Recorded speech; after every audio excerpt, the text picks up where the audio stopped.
Good morning, everybody. It's Anushka here, and I'm sending you so much love from our wonderful centre here in Drew, Snowdonia, which is absolutely glorious on to this beautiful day full of rain and wind. We've definitely come into autumn here in the beautiful area of North Wales.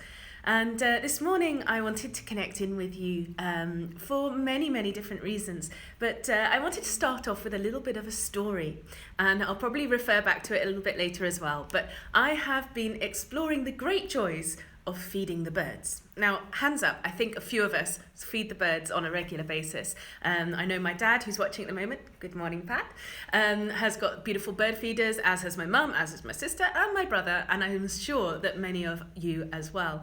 And it's such a beautiful thing to see the little chaffinches or I've got great tits, I've got blue tits, and I've got cold tits, nothing else. But in that process, it's really wonderful to see nature coming to you.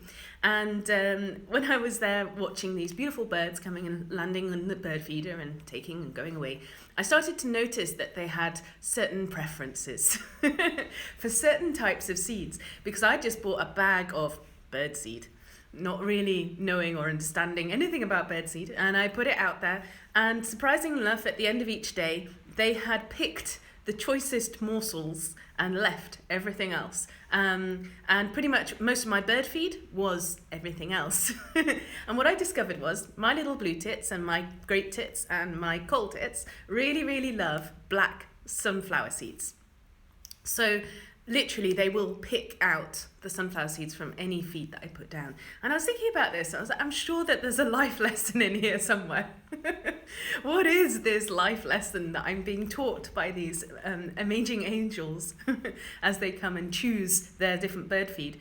And what I started when I was contemplating, I mean, it seems a silly thing, doesn't it? But, you know, as you're there twiddling your thumbs, that's what I was contemplating on. And I was realizing that it's choices. It's our choices and our preferences, and what are the difference between choices and preferences. And when I was watching these little birdies, they've taken what it is that they need right now to be nourished and fulfilled, which in their case is the black sunflower seeds. And I'm just wondering, in my own life, what am I choosing to nourish myself with? What am I choosing? Because it's very, very clear that the rest of those seeds are not needed or wanted at this time. And therefore, in my own life, what am I taking on and choosing to do, and what do I not need to be taking on at this moment? What choices am I making, and are they intelligent choices? And that's the main theme for today's Instagram and Facebook Live. What is intelligent choice? And it comes back to understanding yourself, knowing where it is that you want to go in your life, and what are the choices that you're going to need to make to take you in the right direction. Because quite often we make choices, but they're not necessarily totally aligned with where it is that you want to go. And I use another example here of me and wheat and dairy, because it's something that I'm really, really aware of doesn't work for me. And yet, if I'm going to a cafe or whatever it is, I'm kind of like, yeah, I'll just have a nice cup of tea with some milk, or I'll have a nice piece of cake because I'm out and about and I want something tasty. Not really realizing or not really understanding how much that choice and that preference can be affecting my health. And interestingly, not just at a physical level, it's not just about what you're taking in, it's about the choices that you're making that are then undermining your trajectory. Does that make sense? So then it comes into an emotional aspect as well. Like, you're undermining your highest goals and intention by making choices that are not going to be helping you. And that comes back to anything in your life that you're doing, any choice that you're making on a continuous day-to-day basis. What are the choices that are taking you away from where you want to be? So if you said to yourself, I want to become really fit and healthy, and therefore I'm going to exercise regularly, and yet you don't make the choice that's actually going to support that aim and that goal. And for example, if you want to learn a new language, unless you actually download the app or you get the audio files or you get the books and you make a conscious effort to study, you are not going to learn that new language. Think about it with musical instruments. You know, you've got a beautiful piano in your house or, you know, your friend's house. You turn up, and unless you were to sit down and learn the theory, learn the notes, and then learn how to put them together, there is no way in high heaven that one day you're just going to miraculously sit down and be able to play the piano. Believe me, I know. It takes consistent effort and in order to become a master of something. And that, at the end of the day, is what we're looking at to become in our life. We're looking to become a master of our lives, who we are and how we want to become. So I bring this back to enlightenment. Why? Because most of the time, that's what we're here for. We're here for transformation, growth, and evolvement of our soul. Otherwise, you probably wouldn't be watching this video here.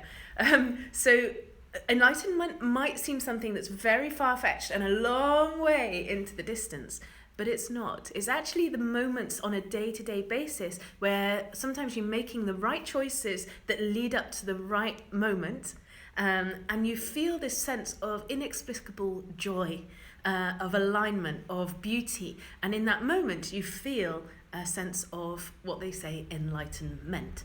Now, enlightenment seems this really big concept. It really does. You read about it like the whole aim of this particular practice is to become enlightened. And we can make it too big.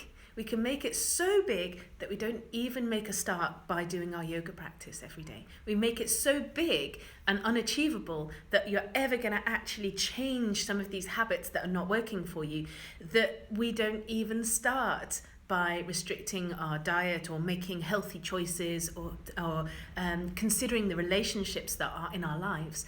And therefore, we don't change. That's the bottom line. And it comes back to a wonderful quote that if nothing changes, nothing's going to change unless we make a choice to make a change in our life. Very small change, even a 0.01% change. If you were to do that every single day, it will add up to something quite miraculous. It's like putting aside £1 every single day into a money bag. Okay, money. You know, do you remember in the old days? I used to have these. I had piggy banks. I had several of them, in fact. And I remember the absolute joy of, at the end of the year, opening up a piggy bank and finding this big wad of coins. And I'd be like, yay, I can do anything with this. And I've actually carried that on into my adult life as well. I have a coin jar. Not that we're using coins a lot at the moment, but you get the idea. It's a bit like savings, and it's literally you're putting aside something so that you can then in the future benefit from. It's like you're reaping the rewards of what you've sown in the past, and therefore your choices that you make on a day-to-day basis are exactly the same. Every single choice that you make is making a difference for your future. And the thing is with choices and some of these things that you're going to have to put into your life, you can't see the difference right here, right now. It's all about delayed gratification, because basically you can't see the full fruits of your actions because they're cumulative. So therefore you have to accumulate many, many positive, intelligent choices all in one kind of bundle, and eventually you reach what they call a tipping point, where literally your whole life will then flip into something absolutely amazing and miraculous as a result of all of the choices that you've made up to this moment.